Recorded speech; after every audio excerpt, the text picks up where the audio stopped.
All right, guys, now that we've gotten some grinding done, let me go ahead and quickly show you guys what we have done since then, and it's actually been quite a while since I've been able to record. And I'm also going to apologize right here and now. I'm actually recovering from some laryngitis, so if you hear some weirdness, it's probably because of my laryngitis. But anyway, so we worked on Cerberus. This is pretty much all that he gets, so he's actually one of the few that does get a hit junction, which is very helpful. He also gets auto haste, which is one of those abilities that you can stack the deck for Squall and just make him insanely fast, as well as, you know, combined with whatever attack damage he can do, he is a monster at that point. And it's pretty much how you win the game. It really is. It's pretty much how you win the game as far as I'm concerned. And then we also have Alexander, who also has a very unique ability in Revive. People might remember that I'm using the Leviathan ability Recover. Revive is the other good one because it's basically a life 2 without magic points kind of thing. It's an instant life 2, which is very helpful. But the biggest ones that I wanted for him was Med Level Up, which helps us level up medicine items, as well as High Magic Reference, or High Magic Refine. So that allows for me to be able to make some better spells for my characters. I also have Med Data, which does double the effect of medicine, but also opens up a whole new plethora of things that I can gain access to. So with that being said, let's go ahead and get into the next portion, which is actually not the story. So we are going to go ahead and do a little bit of side questing. This is when you want to try and start that. And we're going to start up with an old friend, and that is Odin. So we are in the Centra Ruins, and you might have noticed a little clock coming up on the screen. Well, the reason being is I am Odin. We have to get to Odin before that runs out. Now, we are cheating heavily, and the main reason I'm saying that is because we have encounter rate none, which means we don't have to worry about random encounters taking time away. But basically what would happen is if it went to 0, Odin would kill you. If you were fighting him, he would kill you. If you didn't get to him by the time it went 0, he would disappear, and so you'd have to do it again. So that being said, let's keep going. Like, as you can see, we've got 20 minutes to be able to get this guy done.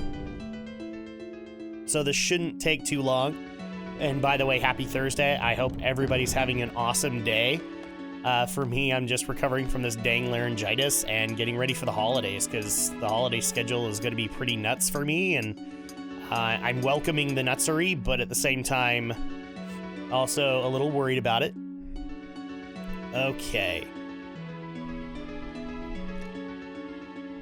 Now, I have to be careful about this, because I also need to be able to get information to gain access to Odin. So I want to make sure that I get it, and I get it right. I believe I'm doing this right, but... There we go. So we press the switch. And... also gonna want to try and get that draw point, because I can't remember if it's actually a really good spell. But I think we're doing good so far. And again, I apologize if I'm coughing, because, you know, laryngitis, it's not fun.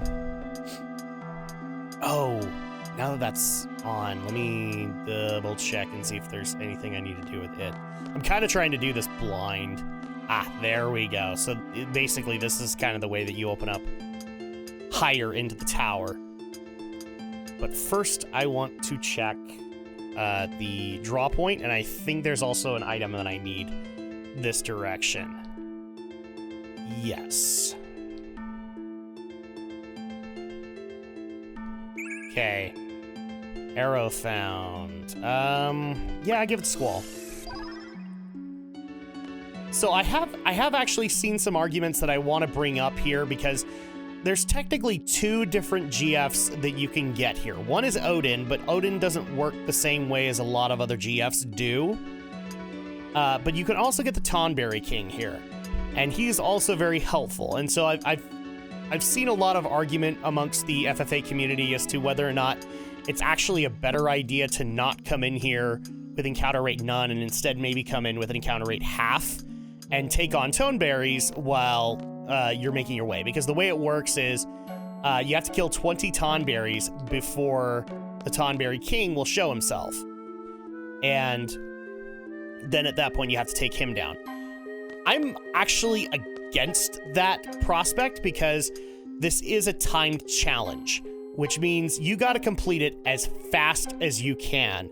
And I'd rather just buy myself as much extra time as is possible, kind of thing. Let's go ahead and take out the left eye. It does not have a right eye. No, it does not. So let's go ahead and go down. But I can see the point in what they're saying. Like, do encounter rate half, and then you could take down at least a few Tonberries before you can get the king. I get that argument. My issue with that argument, though, is, again, the time challenge. Because Tonberries take quite a bit of damage before they're done. And so that's kind of my issue with that. Dang it, you have to press it exactly at the right spot. And I'd love to hear you guys' opinion in the comment section as to whether or not it's better to do it with encounter rate none or encounter rate half. Because in my honest opinion, it's not. It's better to just come in here, do this run, and then come in and do all of that. Leave it as it is. 74442. Okay, so that's what I need. So take out the left eye. And then the right eye, take it out. And you want to do this each time. So you put the red eyes into this statue. It will tell you what the password is, and you need to remember it because this is how you get access to Odin.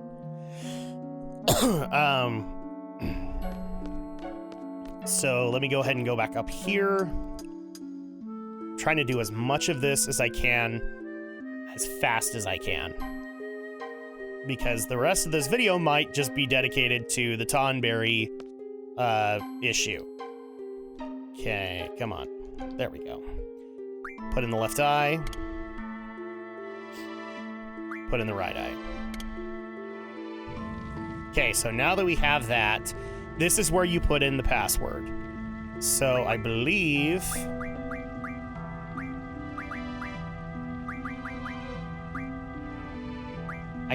we put them in this way, but I might be wrong. It might be backwards.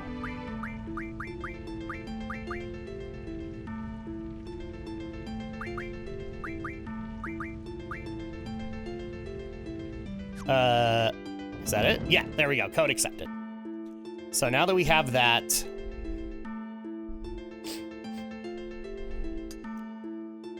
let's go ahead and bring this up.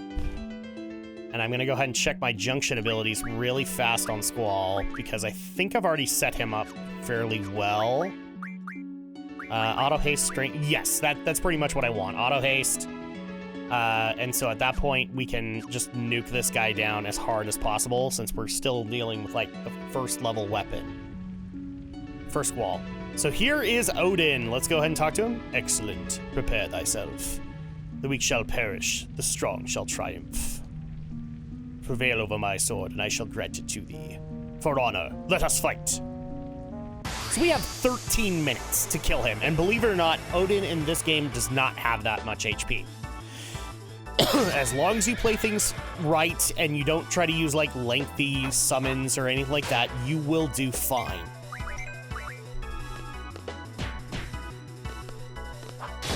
There you go, 200. This is why I'm saying you can basically make Squall a monster, because he is hitting so regularly that you could pretty much just guarantee after a couple of rounds you have 1,000 damage. See, there you go. You'll notice that I'm just using physical attacks. I could technically use magic if I wanted to, but I'm using that more to augment my stats. Because I know a few people have been like, well, why don't you use spells here and there? I will if I can somehow get them off of the monster that I'm taking down, but I don't like using my own magic stock simply because of how it augments my stats. In RPGs like this, stats are everything. And so at that point, you want to make sure that you're doing everything in your power to keep those stats high.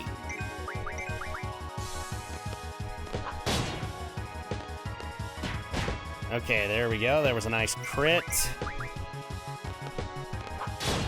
Now you kind of see the point, right? Squall is hitting, like, consistently with each pairing. Now just think if, like, we were doing this with Renzakoken or something like that. Yes, Squall becomes a monster. And there you go. It took 2 minutes to beat Odin. He doesn't have that much HP, especially if you stack the deck like I do with Squall. Squall is a monster by Disc 3 if you play it my way. Thou art strong, mortals. I shall grant thee my powers. Call upon me in times of trouble. All right. So, now that we have that... And like I said, if you get to 0-0-0, he will just Zantetsuken you to death. I want to point something out, though. You don't get him as a GF. What happens in this particular game is, I know he's been a summon in the past. Here, he has a chance to show up in a random encounter and just do Zantetsuken and give you an instant kill, which is helpful in some ways. Like, if you want to avoid something really nasty, you can. And we will actually have moments where it will be useful, because now we're going to be doing the Tonberry hunt. But here's the downside, is if you're trying to avoid experience, I mean, he kills everything. So at that point, you've got all the experience. You weren't able to turn it into a card or do other things to prevent you from getting that experience. And that's the downside. But we want him specifically because later on we can upgrade him because he will not show up in boss battles. Odin won't. But eventually you can get an upgrade to Odin, which will allow him to show up in boss battles, which is just, it's added damage. It's not a big deal, but I personally find it very helpful to have. Okay, so people might be wondering, why am I running out? I just kind of like to do it this way because specific areas have a chance to be able to. Actually, you know what? I probably could just go to that fixed area and start hunting them. Excuse me. So now that we are basically going to do the Centra Ruins, but there's no timer now because we have Odin. So it doesn't really matter on the timing anymore. What you want to do for the Tonberry hunt is be in this kind of area. And then at that point, what we're going to do is we are going to... Ability, we're going to swap this out with a... Let's just do a higher strength stat for Squall. And now it just becomes, okay, let's hunt for Tonberries. Because that's what we will do. And there we go. What I'm trying to do is I'm just trying to walk. So now that I don't have a fixed none encounter rate, I'm going to get attacked now. And this is actually a really good spawn place for Tonberries. And there they are. There's that cute little bugger that is about to die. So, bam.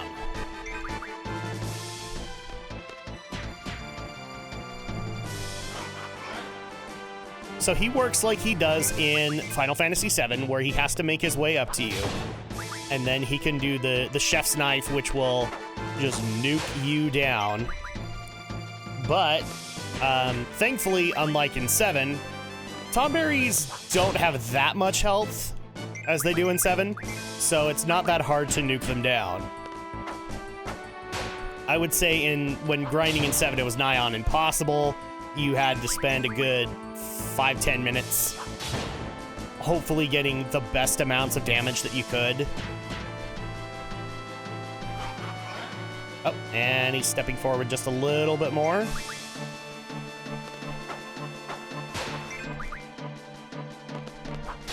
Oh, crap. That was my bad.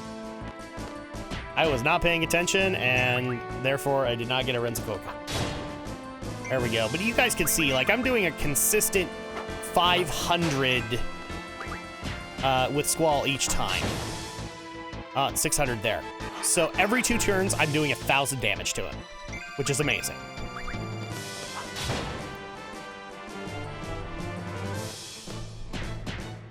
And then what Zell and Kistis do is just simply additional damage.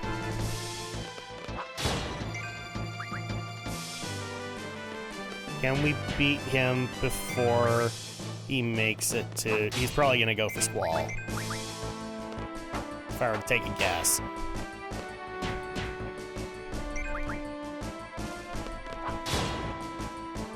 Okay.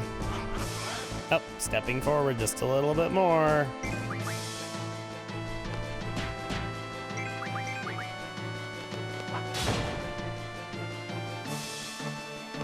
Come on. They are HP sponges. Slowly.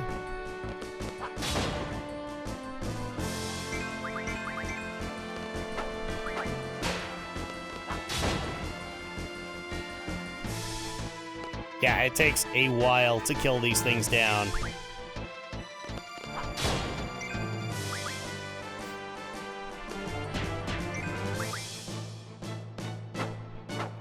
Bam.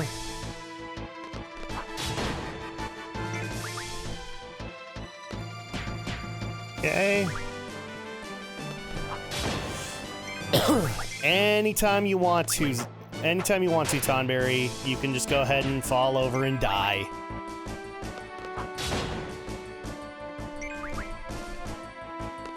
Yes, guys, they have lots of health, in case you couldn't tell. I think at this point I will put in like 3 hours later. There we go, guys. It was that long to kill one Tonberry. Now, do that 19 more times. I think it's safe to say I'm probably going to speed this footage up until we get to King Tonberry. How's that sound for all of you? What have you been doing to my kids? Holy crap, man. Okay, well, we pissed off Daddy. That's the way it goes, I guess. So yeah, 20 Tonberries later, we now are facing against the Tonberry King. Thankfully, you guys have not had to wait through a lot of that. So at that point, you're welcome. Because I know it's a pain in the butt. But this is basically my strategy for taking him down, is what I've been doing to take down the massive HP sponges that are Tonberries. Hit them with as many limits as I possibly can. Alright. Renzokoken. Got to prep Zelda because he died.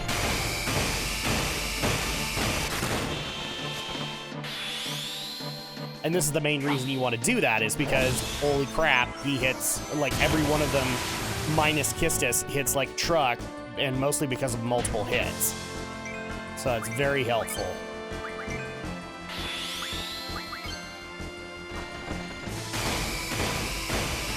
Boom. I will still keep the laser eye, though, just because it's an extra limit that can do more than the regular amount of damage. So 1,000 there.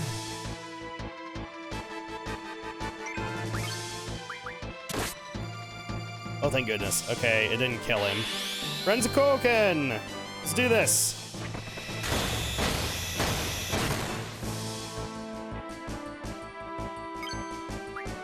Okay, laser eye, duel.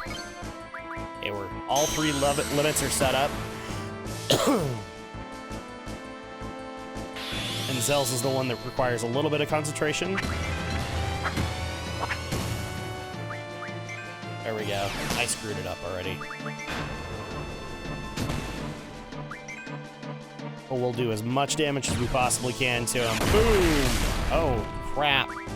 A limit missed. Right before Burning Rave. That sucks.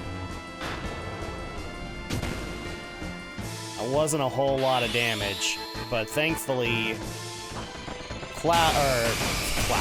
Squall is able to do quite a bit, at least 500 per slash. So every Renzokoken is deadly. Alright, here we go again.